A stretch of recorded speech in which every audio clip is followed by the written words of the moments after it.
দায়িত্ব নিয়েছে, আমাদের নেতা দায়িত্ব। রোববার রাজধানীর ভাসানী মিলায়তনে জিয়া মঞ্চ এর উদ্যোগে বিএনপির চেয়ারপারসন ও সাবেক প্রধানমন্ত্রী বেগম খালেদা জিয়ার বিদেহী আত্মার মাগফিরাত কামনায় দোয়া মাহফিল অনুষ্ঠিত হয়েছে।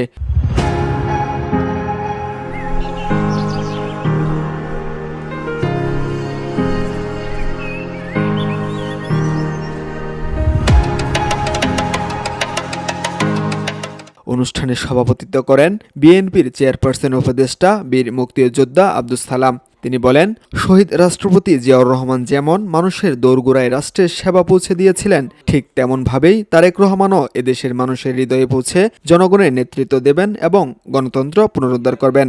আগামী দিনে তারেক রহমানকে যাতে আমরা রাষ্ট্র ক্ষমতায় নিয়ে আসতে পারি, তাহলে এই দেশে গণতন্ত্রটা আবার আমরা ফিরে পাবো, এই দেশের মানুষের মৌলিক অধিকার ফিরে পাবো।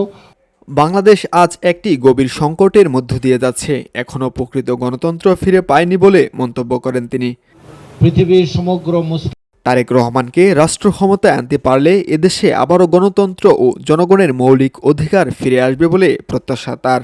আমাদের নেতা দায়িত্ব নিয়েছে।